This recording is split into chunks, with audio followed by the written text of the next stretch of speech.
এর সাথে রুনু আজ জল দিয়ে ব্যাগরা বেঁকতেছে। দুবার গুটে দিল, মশার আঁচটার নাম নিকো। কাজের সময় এরা হলি কার মাথার ঠিক তাই একুই হাসপাতালের লোকজন আসতে শুরু করবে। আর এতে কি কই গো, এই চা হবে? একটু এত দেরি হবে? সে হোক, আমার তারানি। একটা বিস্কুট দাও দেখি তৎক্ষণ। ওই যে চৌকোপানা নোনতা বিস্কুট, ওইটে। তোমারে তো আগে কখনই এনে দেয়নি। তোমার বার কেমনি? মাঝে রাইট। মাঝে রাইট? সেখানে কোথায় তোমার বার? বললি চিনতে পারবা? চিনল না কেন? ওখানে তো আমার ফুপুর বাড়ি। তোমার ফুফু? কেন থাকতিনি? আমার ফুপুর নাম জোবেদা, সে শাকির মিয়ার বিবি। শাকির মিয়া? তাই ক? ওই মসজিদের পিছনে মাল সাদা রঙের পাকা বাড়ি, আর রাজা রাইট থানার পাশে ওর সালের আরো, তাই না? তার মানে তুমি তারে চেনো? হ্যাঁ চিনি তো, কিন্তু তারা খুব পয়সা আলানো। খুব পয়সা। অথচ তাদের আত্মীয় হই তুমি এই সামান্য একটা চায়ের দোকান চালাচ্ছ। এই তোমাদের সাথে সম্পর্ক লাই বুঝি? দেখো, চা খেতে এসো, চা খেয়ে চলে যাও। অত খোঁজে তোমার কি দরকার?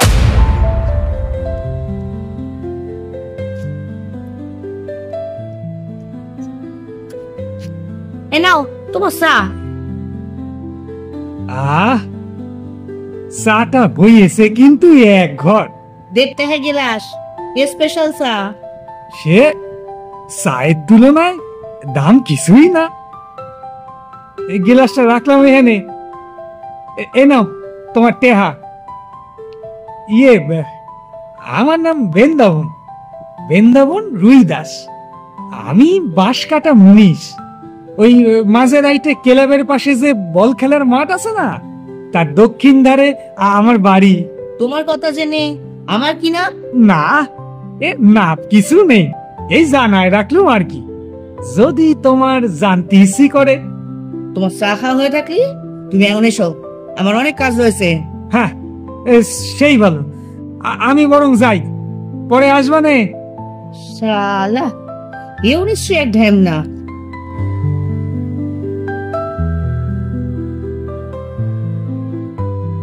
আল্লাহ মেঘ দে পানি দে ছায়া দে রে।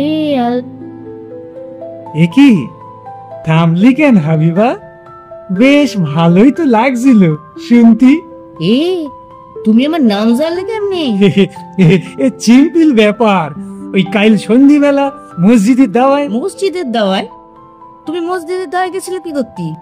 নামাজ পড়তে? দূর, এই হিঁদুর বেটা হই নামাজ পড়তে যাবো কেন, এমনি গেছিলাম। তো সেখানে সাকি চাচার সাথে মোলাকাত হয়ে গেল, তার দিয়েই তোমার নাম জানতে পারলুম। শুধু নামই জানলে, আর কিছু শুনতে পাওনি? হ্যাঁ পেয়েছি, তোমার কথা সবটাই সে খুলি বলল। তা কি বললে সে? সে শুনে তোমার কাজ নেই, এই সবটাই তো তোমার জানা। অবশ্যই জানারই কথা, পুরো ঘটনার সাথে তুমি তো জড়ায় রইছো। এসব ঘটনা জানি, তোমার কি না বলো? এখন আমারে খুব ঘেন্না করতেছে, তাই তো? ঘেন্না? লাও কথা, তা তো বলতে পারবো নি। সে বলল, আমি শুনলুম। আমার খুব নিন্দা বন্ধ করছিল। যদি করেই থাকে তোমার তাতে কি? আমি তো সাকিব চাচারে বলেই দিল, হাবিবা যা করিছে ঠিক করিছে। ঢপ দিচ্ছ কেন? লামাইরি ঢপ লয়, আল্লাহর কি রে? হিন্দু সোরা হয়ে তুমি আল্লাহর নাম নিচ্ছ? সোরা? এই আমার বয়স কত বলো দিনি? তা ধর আগে 34-35 তো হবি। তবু তুমি আমার চেয়ে ছোট। বলো কি? দেখলি তো বোঝা যায় না। অবশ্যই যায় একখান চেহারা করে রয়েছ না, যারে বলে এক ঘর। চেহারা? খুব চেহারা দেখছো আমার, তাই না? ওই হাসপাতালের সামনে রিক্সা স্ট্যান্ডের দিকে একটা হাফ মারলে না, পুরো এসে তোমার এমন কেমন কেলাবে। মাইরি হাবিবা, এইটা কিন্তু আমি সত্যি কথাই বলছি। মানে এটারে আমার মনের কথা বলতে পারো। এই জন্যই কদিন ধরে ইদিত পানে ধান না মেটতেছো, আমার খুব গতর দেখছো তাই না? এই শালা, তোর মতলবটা কি? মতলব না, মতলব তো নেই। আসলে আসলে আসলে আমি আমি আমি তোমারে ভুল কথা দেবো শালা, পেছনে গজাল পুড়ে দেবো। শোনো, আমার খাটালে কিন্তু ফল ভালো হবে না বলে দিচ্ছি। এই দেখো, তুমি আমারে ভুল সন্দেহ করতেছো। তা তুমি বা তেহন দিয়ে আমার পেছনে কাটি দিচ্ছ কেন? আবার শোনো, এই বৃন্দাবন দাসে তুমি চেননি তাই এই কথা বলতে পারছো। আমি আর 5 জনের মতো লই। সবাই এমন বলে, আমি শালা কাউরে বিশ্বাস করি না।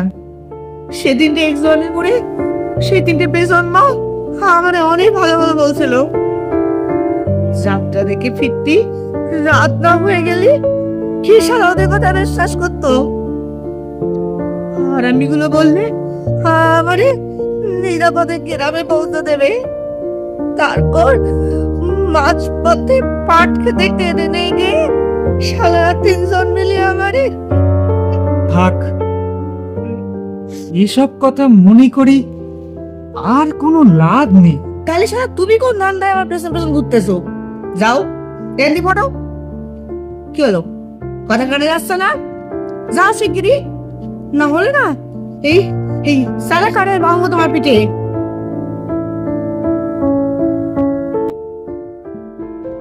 উফ শালা, কি অন্ধকার! কখন লোডশেডিং হয়েছে, এখনো আলো আসার নাম নেই। নৌকোটা যে আমার কোথায় রাখলাম? নৌকোটা এই তো। এ কি, তুমি তুমি আবার এসো? তোমার না আমি এখানে আসতে বারণ করেছিলাম? তুমি তো মহাকাশ্বর, ধরে মান না খালি তুমি আমার পিছু ছাড়বে না? আমি তোমার পিছু নেইনি হাবিবা। শুনলাম তুমি নাকি রাজা রাইটে গেছো এই দোকানের মাল আনতি।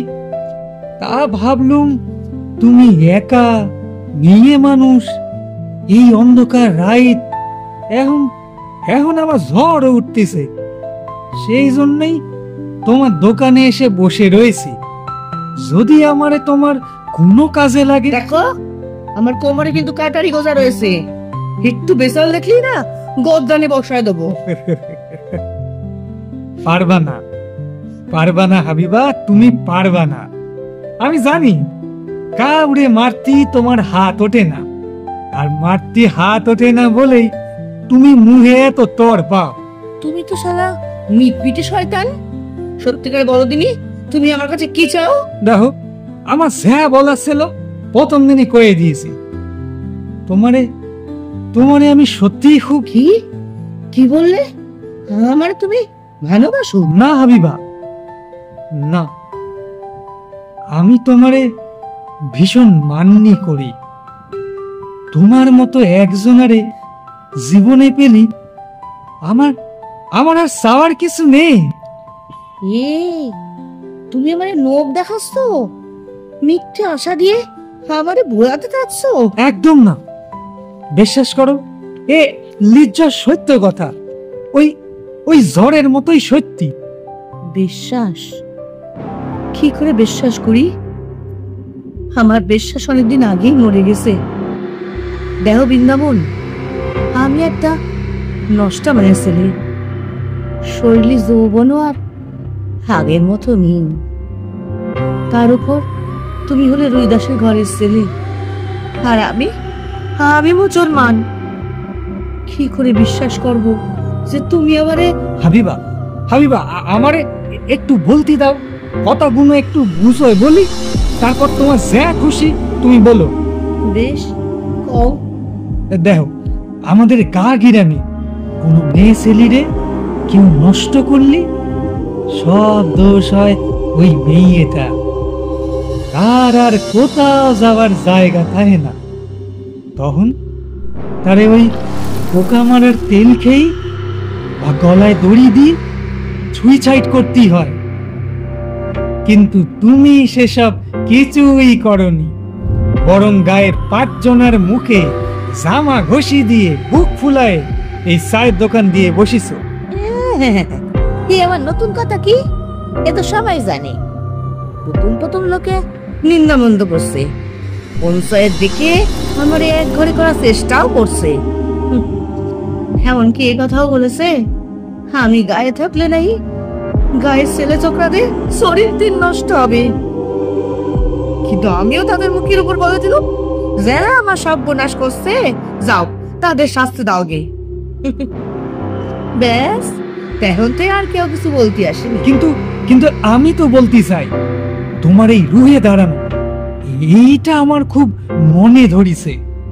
মেয়ে ছেলে বলে আর 5 জনের সামনে তুমি মাথা নিচু করে হেরে যাওনি বলে তোমার জন্য আমার খুব গর্ব হয়। ও, তাই আমারে দয়া করতেছো? ফের ভুল বলছো। দেখো, এটা দয়া নয়। তুমি এখন প্রায় এক ঘরে ভিটে মাটিতে উৎখাত হয়ে এই দোহানের পিছনে একটা সালা তুলে বাস করতিস।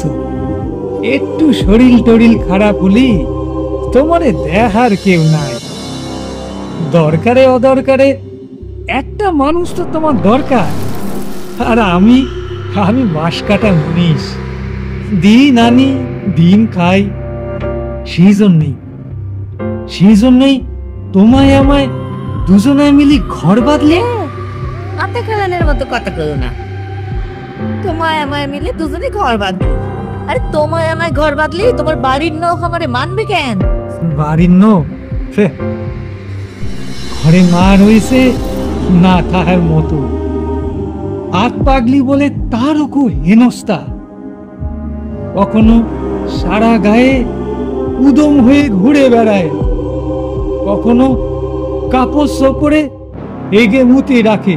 ইস, আর তোমার বাপ? বাপ সে তো কোন ছোটবেলায় মরি গেছে, ক্যান্সার হয়েছিল।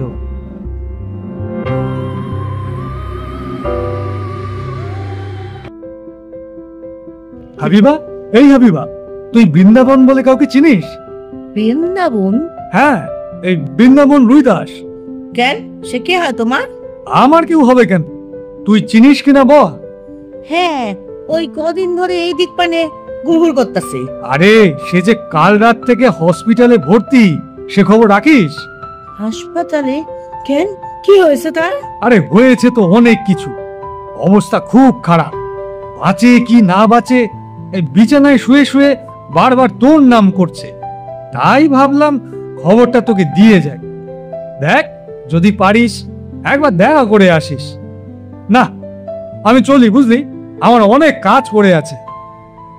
বৃন্দাবন কাল রাত থেকে হাসপাতালে ভর্তি রয়েছে, খালি আমার নাম এসছে। আর আমি কিনা এনে, না না, আমার একবার যাওয়া উচিত। আমার একবার লোকটা দেখে আসা উচিত। হে কি, তুমি? কই যাচ্ছিলে? হাসপাতালি? হ্যাঁ, এই মদন দাসে বললে তুমি নাই। কি মরে যাচ্ছি? তা কথাটা নেহাত মিশে বলেন। তুমি যদি খবরটা পেয়ে এইভাবে দৌড়ে না যেতি তাহলে সত্যি হয়তো মরি যেতাম। তার মানে মদন দাস যা বলে গেল? মদন আমারই পাড়া ছেলে। ওরে আমি শিকয়পুরে পেট কেছিল। ও, তার মানে না, তার আর কোনো মানে নেই হাবিবা। আমার উত্তর আমি পেয়ে গেছি। তোমার মনে কি আছে তাই আমার জানা হয়ে গেছে। আর আমারে কষ্ট দিওনি হাবিবা। এবার আমার কথায় রাজি হয়ে যাও। তুমি তো শালা বহুত ধ্যামনা। সি, মেয়ে মানুষের মুহে কিস্তি ভালো লাগে না। আর আমিও কখনো চাইবো না আমার বউ কিস্তি দিক। যা, এমন বেহায়ের মতো কেউ কয়?